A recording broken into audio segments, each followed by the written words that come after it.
स्वागत है श्रोताओं आप सभी का मेरे चैनल ज्ञान दर्शन 88 में। हे श्रोतागण, आज मैं तुम्हें एक ऐसी गाथा सुनाने जा रहा हूं जो केवल कथा नहीं बल्कि मानव जीवन का गूढ़ संदेश है।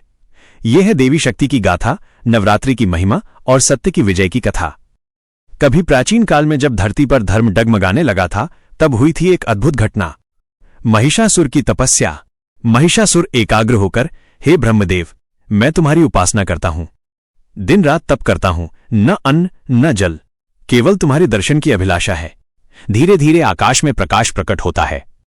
ब्रह्मा जी, वत्स महिषासुर, मैं तेरे तप से प्रसन्न हूं, मांग क्या वर चाहिए। महिषासुर हंसते हुए छल से, हे ब्रह्मा, मेरा वध किसी देवता, किसी दैत्य, किसी पुरुष द्वारा न हो। यदि मेरा अंत हो तो केवल किसी स्त्री के हाथों हो। ब्रह्मा जी गंभीर स्वर में, तथास्तु। वरदान का दुरुपयोग। कथावाचक तेस्वर। बस वरदान मिलते ही महिषासुर का हृदय अहंकार से भर गया। वो गर्जना करने लगा, स्वर्ग पर चढ़ाई कर दी। इंद्र, वरुण, कुबेर, सबको उसने हरा दिया। देवता भयभीत होकर इधर उधर छिप गए। धरती रो उठी, आकाश सिसकने लगा। देवताओं की सभा। स्वर्ग में देवताओं का जमावड़ा। इंद्र चिंतित, हे ब्रह्मा, हे विष्णु, हे महेश, अब तो हम सब असहाय हैं। महिषासुर ने तीनों लोकों को अपने वश में कर लिया है।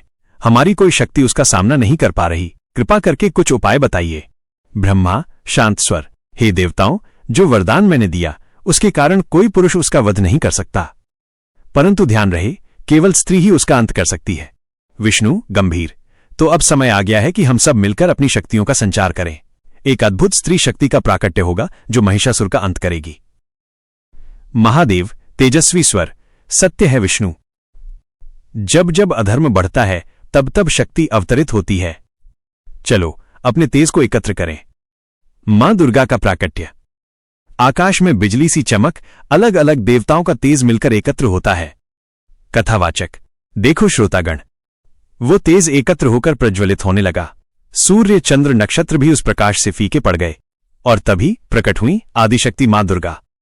पृष्ठभूमि में शंख और ढोल की ध्वनि। देवता एक साथ, जय हो मां, आप ही हमारी रक्षक हैं, यहां हमारे शस्त्र स्वीकार कीजिए।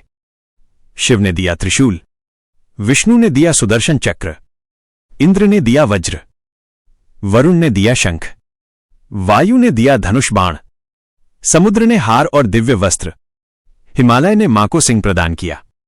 मां दुर्गा प्रचंड स्वर, हे देवताओं, निश्चिंत रहो, अब अधर्म का अंत निश्चित है। महिषासुर का वध मैं स्वयं करूंगी। युद्ध का आरंभ। कथावाचक जोश में, अब युद्ध का नगाड़ा बज उठा। एक ओर था महिषासुर, अहंकार का प्रतीक, दूसरी ओर थी मां दुर्गा, दिव्य शक्ति की मूर्ति। 9 दिन और 9 रात दोनों ओर से प्रहार होते रहे। कभी महिषासुर भैंसे का रूप धरता, कभी सिंह, कभी हाथी, परंतु मां हर रूप में उसे परास्त करती रहीं। संवाद युद्ध के बीच। महिषासुर अहंकार में, हा, स्त्री होकर तू मुझसे लड़ने आई है? तू क्या जाने युद्ध की कला, मैं तुझे अभी परास्त कर दूंगा।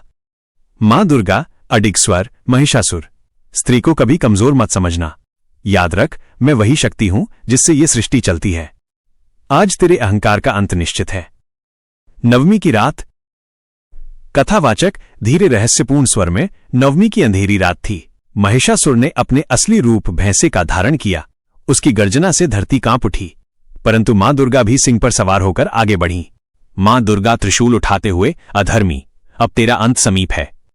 गर्जना, त्रिशूल का प्रहार। कथावाचक उत्साह में, एक ही प्रहार में मां ने उसका हृदय भेद दिया। महिषासुर जमीन पर गिर पड़ा। आकाश से पुष्पों की वर्षा होने लगी। देवताओं ने जय जयकार की। सत्य की विजय हुई, अधर्म का नाश हुआ।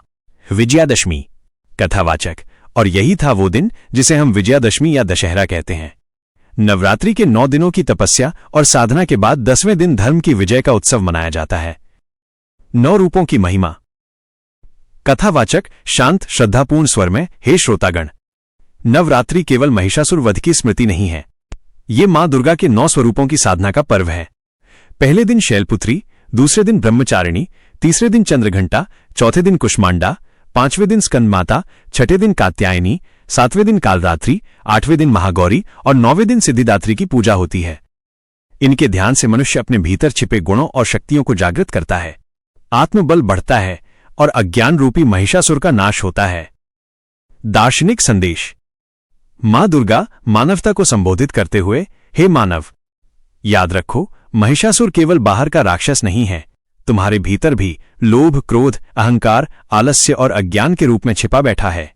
यदि तुम मुझे स्मरण करोगे तो अपनी शक्ति जागृत कर पाओगे, और जब आंतरिक शक्ति जागृत होगी तभी जीवन का विजयादशमी आएगा। समापन। कथावाचक धीरे धीरे शांत स्वर में। और इस प्रकार नवरात्रि की गाथा केवल पुरानी कथा नहीं बल्कि जीवन का संदेश है। सत्य सदा विजयी होता है। धर्म और शक्ति का मार्ग ही कल्याणकारी है। तो श्रोतागण, नवरात्रि का ये पर्व हमें प्रेरणा देता है कि हम अपने भीतर की शक्ति को पहचानें, अहंकार और अज्ञान को त्यागें और सत्य के मार्ग पर चलें। मां दुर्गा सब पर कृपा करें। जय माता दी। दोस्तों, वीडियो अच्छी लगी तो लाइक करो।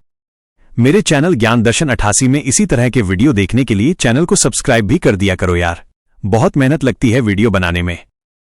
प्रेम से बोलो जय माता दी। धन्यवाद।